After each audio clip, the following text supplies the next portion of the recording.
Hi friends, எல்லோரும் எப்படி இருக்கிறீங்க? எல்லோரும் நல்லா இருக்கிறீங்களா? இன்றைக்கி ஒரு டிஃப்ரெண்ட்டான சைட் டிஷ் தான் பார்க்க போகிறோம். கும்பகோணம் கடப்பா எப்படி செய்கிறதுனா, பாசிப்பருப்பு கொஞ்சம் தேவையான அளவு எடுத்திருக்கேன். அதில் ஒரு உருளைக்கிழங்கு, சின்ன உருளைக்கிழங்கா ஒரு உருளைக்கிழங்கு போட்டிருக்கேன். பெரிய வெங்காயம் ஒரு வெங்காயம், ஒரு பாதி தக்காளி, தேவையான அளவு கருவேப்பிலை. மசாலா அரைக்கிறதுக்கு பச்சை மிளகாய், பட்டை, பெருஞ்சீரகம்,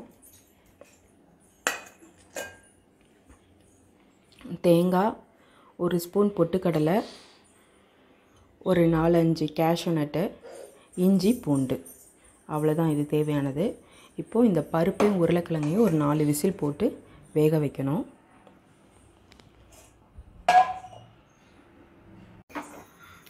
உருளைக்கிழங்கும் பாசிப்பருப்பும் 4 விசில் வரைக்கும் நான் விட்டுறேன். இப்போ மசாலா அரைச்சிக்கலாம். இஞ்சி, பூண்டு, கேஷ்யூ நட்டு, தேங்காய், ஒரு ஸ்பூன் பொட்டுக்கடலை. காரமே பச்சை மிளகா தான் காரம், அதனால் காரத்துக்கு ஏற்றாப்புல பச்சை மிளகா போட்டுக்கோங்க.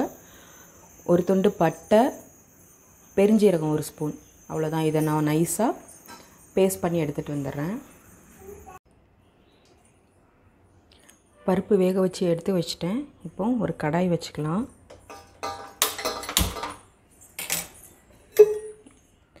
செக்கில் ஆட்டின நல்லெண்ணெய் விட்டுருக்கேன் நான்.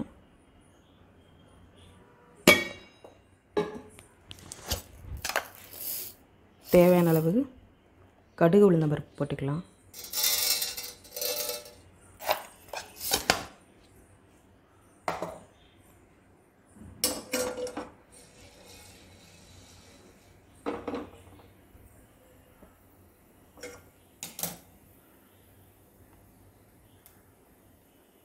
கடுகு நல்லா வெடிச்சிருச்சு.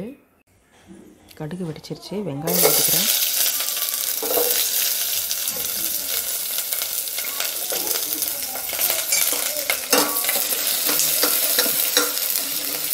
வெங்காயம் நல்லா கண்ணாடி பதத்துக்கு வரணும்.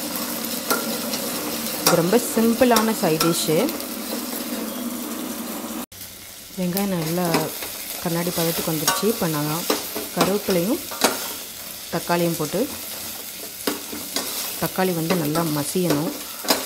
தக்காளி நல்லா மசிஞ்சதும் நம்மளோட பேஸ்ட்டு ரெடி ஆயிடுச்சு. பேஸ்ட்டையும் பாசிப்பருப்பையும் உருளைக்கிழங்கும் வேக வச்சுருக்கோம்ல, அதை நல்லா மசிச்சு வச்சுட்டேன். இது எல்லாத்தையும் அடுத்தடுத்து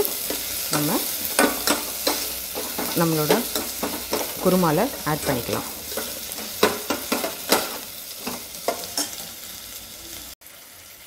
தேவையான அளவு உப்பு ஆட் பண்ணுறேன். கொஞ்சோண்டு மஞ்சத்தூள். தக்காளி நல்லா மசிஞ்சிருச்சு. இப்போது நம்ம அரைச்சி வச்ச பேஸ்ட்டை ஆட் பண்ணிக்கலாம்.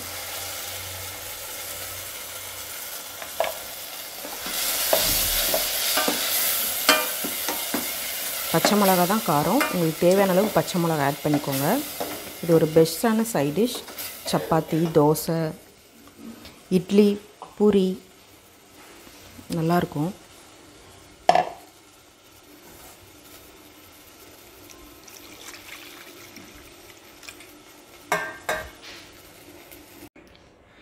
பேஸ்ட்டு, தேங்காய் பேஸ்ட்டு, அந்த அரைச்ச விழுதெல்லாம் அரைச்சோம்ல, அதெல்லாம் அரைச்சி விட்டது ஊற்றிட்டேன்.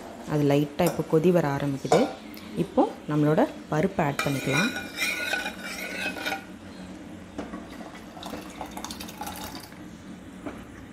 பருப்பு ஆட் பண்ணிட்டேன். இது நல்லா கொதிக்கட்டும். கொதித்ததும் நம்மளோட கடப்பா ரெடி ஆயிடும். நான் உருளைக்கிழங்கு ரொம்ப மசிக்கலை, லைட்டாக கொஞ்சம் பல்ல படுறாப்பில் விட்டுருக்கேன். கொதிக்கட்டும். நம்மளோட குருமா ரெடி ஆயிடுச்சு. நல்லா கொதி வந்துடுச்சு. இப்போது ஒரு பவுலில் ட்ரான்ஸ்ஃபர் பண்ணிக்கலாம். ஸ்டவ் ஆஃப் பண்ணிக்கிறேன் நான்.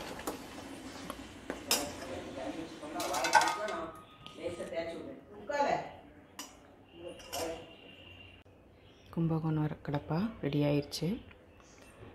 ட்ரை பண்ணி பார்த்துட்டு எப்படி இருக்குன்னு கமெண்ட்டில் சொல்லுங்கள். இது வரைக்கும் நம்ம சேனலை சப்ஸ்கிரைப் பண்ணாதவங்க எல்லோரும் சப்ஸ்கிரைப் பண்ணிக்கோங்க. பெல் பட்டனை கிளிக் பண்ணாதவங்க எல்லோரும் கிளிக் பண்ணிக்கோங்க. அப்போ தான் நான் போடுற அடுத்தடுத்த வீடியோ உங்களுக்கு நோட்டிஃபை ஆகும். Thank you friends.